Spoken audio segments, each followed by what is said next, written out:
What is up, clean freaks and filthy friends alike? Filthy Dan coming at you for another film discussion, and today we're going to be jumping into the home invasion subgenre. And this is a genre that, again, I really do like this genre, and it's really been coming around lately as it's working its way up to becoming one of my more favorites within the horror genres overall. But we're going to be taking a look at what I find to be one of the more landmark entries of the subgenre of the 21st century. That is going to be The Strangers. So The Strangers came out in 2008. It was written and directed by Brian Bertino, stars Liv Tyler and Scott Speedman, with Glenn Howerton in as a supporting character. This film opens with, I think, one of the more I guess you could say one of the more effective ways to open a film with the "this is based on true events" spiel. And it tells you the characters and what they go through essentially, and gives us some nice little statistics on break-ins and random acts of violence. So it immediately sets a sense of dread. And then we're looking at the aftermath of the film that we're about to watch. And we just see the house ravaged, and we hear a really disturbing 911 call. So it immediately sets us up with a certain sense of dread that is going to stay with us for the rest of the film. And I think that was a nice creative decision, was to pick it up at the end and work its way back to that point. That's a move that can usually, I find, make or break a film. In the case of The Strangers, it does perfect. I don't know why I did the slicing motion. That was supposed to be more of a... But it really does great for The Strangers. Now, this film follows Liv Tyler and Scott Speedman as Kristen and James, as they are going out to a house out in the middle of the woods, and they are stalked and really tormented by three psychos wearing masks. Now, sure, that sounds like typical slasher fare, but it is anything but that. This is much more psychological and really realistic, which I think adds to the terror level of the film. On top of that, this movie, it really is a slow burn at the start of it, but whenever it picks up, and it does it in one of the more masterful ways, where starts slow, fucking picks you up, just shakes the shit out of you, kind of sets you down, shakes it up again, sets you down, and it does it with a pretty fair rhythm that I think is worthy of the greats like Carpenter and Romero. I mean, sure, I know that's kind of a hard really standard to meet, but in a lot of ways, I feel like the tension and just the flow of the film, it really works in that kind of way. I don't know if I'm the only one who felt that. I'm sure there's others who agree that this movie does that. And again, it keeps that going on throughout the whole film. And extra bonus points to the movie for also having a really strong sense of realism. I mean, with a very realistic story that can and probably will happen again in our society. It's just one of those things that really does happen, but it takes influence from the Manson family tape murders and the Ketty cabin murders in California. And I think it just adds to the movie's terror factor when you really look at the based on true events type horror films, and there are actual events that it's based off of, but it's not recreating those events. I don't know. I always find, not always, but often find that those work pretty well. There's just something about it where it's like, again, it's the sense of it can and has happened that makes it terrifying. And it's one of those things that you really do feel throughout the film because this one doesn't do anything that's really far fetched or out of left field. It's a very realistic movie, and again, that just adds a whole sense of dark charm to it all. And one another thing I really got to credit is the character dynamic between Liv Tyler and Scott Speedman because you can feel their relationship's tension. They had just been at a wedding reception for a friend of theirs, and he proposes to her afterward, to which she declines. You can feel that tension, and you see it in the character's performance. They don't even have to say anything. There's this moment where you're kind of getting the playback of that footage. It's like kind of like reflecting on it, and you just see Liv Tyler sitting in the bathtub, just thinking about it, and you could tell she's beside herself. She has a look of sadness on her face, but at the same time, she was just doing what she felt she was or wasn't ready for. And but there's something about that I think is really relatable in the real world. And it just adds another sense of realism to this film is again the character dynamic. It's something that we've either been in that situation or we know somebody who has been where there's this sense of just this sense of I don't know, like you're like we I don't know really how to explain it, but I think everyone knows what I'm getting at there. There's a relationship that you feel is really on its way out. You feel that with these two characters, and it really you add that tension to the horror tension in the film, and it really just makes you feel uncomfortable in a different kind of way than most horror films would. And I'm not talking in like a Last House on the Left type uncomfortable. I'm talking like just I don't know, a general everyday type of discomfort. If that makes any sort of sense, let me know what you guys think. But we do get some genuinely terrifying bits of terror in this film. I mean, one of the first things that we get, and this is really just playing with anxiety of viewers. We have the first knock at the door. See the girl's face kind of obscured in shadows. She's asking if Tamara's home. They say no. She just kind of awkwardly walks away.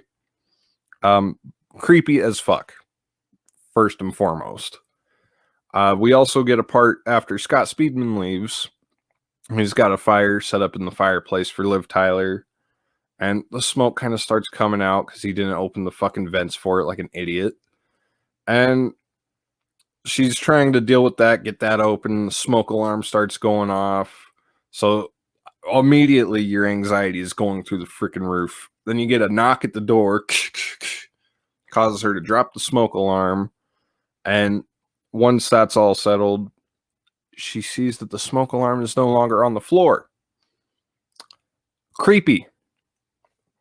Not long after that, you get a shot of her walking across the open area of the house, walking up toward the window, and you got her in the foreground, but in the background, you have the man in the mask just appearing out of the shadow. I think that's one of the scariest shots of the film, honestly, because I mean, there's that obvious sense of, oh my god, you're about to be fucked in every possible way very soon. And once the guy gets back, the terror even escalates more. Like it kind of settles. Again, this is kind of going back to that. They bring you up, they lower you down. When Scott Speedman comes back, it's like, okay, everything's okay. And then it's not okay. Especially once they find out that her phone is gone too. It's like, okay, clearly someone is in this fucking house with them. And it really it gets batshit insane. You got the people trying to come into the house, which is fucking all and out terrifying. And they try to get out. They try to leave. They do go outside. They get in the car, and you realize that the tires have been slashed. The car is pretty much fucked, but they're still trying to get out of there, trying to reverse their way out. And fucking one of our beloved strangers, pinup girl, in the dirty old pickup, fucking rear ends them. It's like, okay, we're not going nowhere. Back in the house. It's one of the when it gets terrifying like this, it moves in such a quick pace that it gives you it puts you almost in that situation where it's like you don't really have a moment to try and think what's going to be your next move. And that's one thing I think this movie does really well. Again, I'm just singing praises of it all the way through, man. It really is an effective film in a lot of those ways. But you eventually got Scott Speedman and Liv Tyler having to more or less barricade themselves in one of the bedrooms. And we get another lowering. We get Glenn Howerton coming over, fucking Dennis from Sunny in Philadelphia. I was so bummed out he wasn't driving a Range Rover, but you got to get where you can. But he comes into the house, and you've got Merle Haggard, I think, playing on over the speakers there. Just kind of walking through the house. And even outside, he notices that the car is screwed up, so he knows that something's off. Just walking through the house very cautiously. And I think at this point, the door had actually been fucking chopped to shit, so he knows that there's definitely something wrong here. He's walking in, and this is a moment of the film that is, I think, one of the most terrifying also. You see the man in the mask just sneaking up behind him. He's just kind of creeping down the hallway, and he's coming up to the door for the room where Liv Tyler and Scott are hiding. Right before he could belt out hello, blown, his fucking face is blown out, man. It was just a super impactful moment because it plays with your expectations there. It kind of gives you that. I mean, again, it's just fucking with your expectations because you think, okay, the man in the mask is going to get him. Cool, we fucking see that coming a mile away, but no. And it makes you jump in the way that you weren't expecting, and that's another thing I just freaking love about this film, man. I could just sit here all day singing the praises of it. I mean, it really is a cat and mouse chase though for the duration of the film. Not too long after he accidentally blows Dennis's face off, which if you've seen Sunny in Philadelphia, you don't feel the least bit bad for the guy, but you get a moment of sitting there with him having to deal with the fact that he just killed his best friend, which terrible fucking thing to have to deal with. I could only imagine, man. But it goes out because he remembers there's a radio out in the barn. So he goes out there, gets in a little scuffle, gun goes off. Liv Tyler's like, oh fuck, I gotta go now. So she goes out to the barn to get the radio, and pinup girl smashes that. And so she has to kind of run off, goes back into the house, and she's accosted by the man in the mask and Dollface. She actually hides in the closet in what I felt was a very, very Halloween 78 moment, which why wouldn't it be? Because Halloween 78 is the GOAT. But you got her hiding in the closet, and freaking Dollface is smashing her way in there. And you got it to where now, if I remember correctly, it just cuts to this moment. You've got Liv Tyler and Scott Speedman just kind of tied up to chairs, and Pinup Girl is taunting them with, I believe it was "You're going to die," was, I think, along the lines of what she was saying to them. And Liv Tyler asks, why are you doing this to us? Because you were home. That is I don't know, man. There's just something about that line that, again, I've already said it 1,000 times over during this film that this is the scariest part. No, this is the scariest part. I think honestly that might be one of the scariest parts because that is just a very not cynical, but really nihilistic, really dark thing to throw in there. Why are you committing this act of violence? Because you were home. That moment, it's just like, wow. All this senseless violence is really for no fucking reason. So it's just one of those things that just rocks you once again, and you get them stabbing James to death, Scott Speedman's character, and they stab Liv Tyler, and they just sort of leave. And here, another really effective part as the film is ending, you see them in their truck going down the road. Meanwhile, you see these two kids, I'm guessing Mormon. I could be wrong, but they're kids selling religious literature. And they stop the truck, and Pinup Girl and Dollface get out, and they're unmasked at this point. And I love how they don't really show us the faces all that well. And fucking Dollface walks up to these kids, asks for one of the pamphlets. They ask her, is she a sinner? Sometimes. Gives her a pamphlet. And you hear Pinup Girl assure her it'll be easier next time, which leaves us open for a sequel. We'll get to that later. But they drive off, and the kids make it up to the house. And this is where we're getting back to the beginning of the film. The kids come in, and they see the carnage. They see Scott Speedman dead. They see Glenn Howerton fucking dead over there. And they see Liv Tyler, thinks she's dead. And she just kind of starts screaming, and the movie just ends. I know I fucking was rambling like a nut during this film, but it's one of those films that this one was tricky to talk about, so I just really had to talk about it naturally. So yeah, it's really no secret that I really did enjoy this film. I mean, I sang the praises of it all the way to the freaking moon and back. Uh, I can't speak highly enough of The Strangers.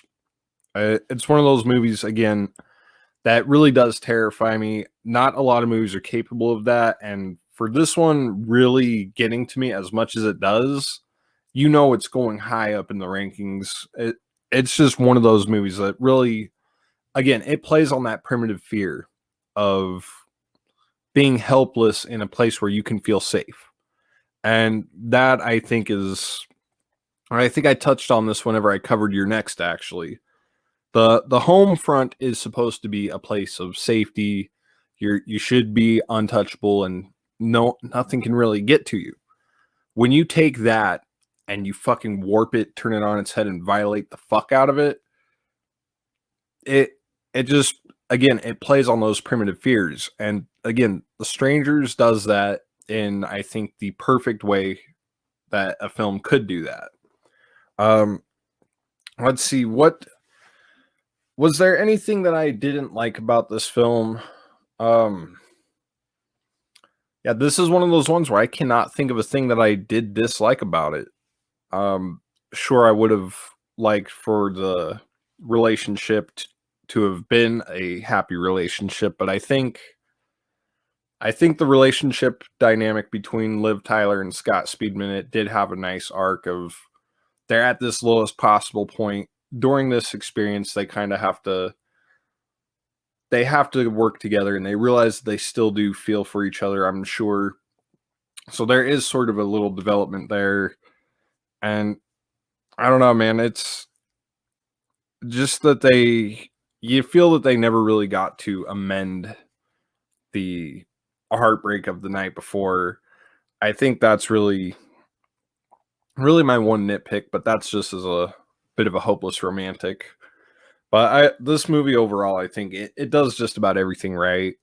And again, the way it moves with its tension, it gives you that little roller coaster of sorts, that little heartbeat, if you will, where it picks you up violently, sets you back down. You think you're breathing, nope. Um, I just love it for that. Um, so yeah, in closing, guys, I gotta say that if you haven't seen The Strangers and you did sit through this review, sure I spoiled the hell out of it, but it's still worth checking out, man. If you haven't, the Scream Factory Blu-ray is probably the way to go. You get the unrated cut and the theatrical cut on there, so you can't go wrong with that. Plus, Scream Factory does great shit. It's one of those that I just can't praise enough. Definitely check out The Strangers. If you've seen it and you saw this review, tell me what you guys think of it. Again, I can't speak highly of it enough, so I'm gonna close this out. As always, thank you all for watching. Please be sure to like and share this video. If you have not already, go ahead and hit that subscribe button. Hashtag crawl to 200. We're almost there. Yeah, again, thank you guys. And if you're feeling extra filthy, go ahead and leave a comment down below. What is your favorite home invasion horror film? Let me know down below, and while you're at it, go ahead and check out these social media links provided right over here. You got the Facebook, Instagram, Twitter, Letterboxd, Patreon, and the Stream Demons Facebook group. All of these are cool social medias, if I may say so myself. But in the meantime, why don't you all just stay filthy? Love you.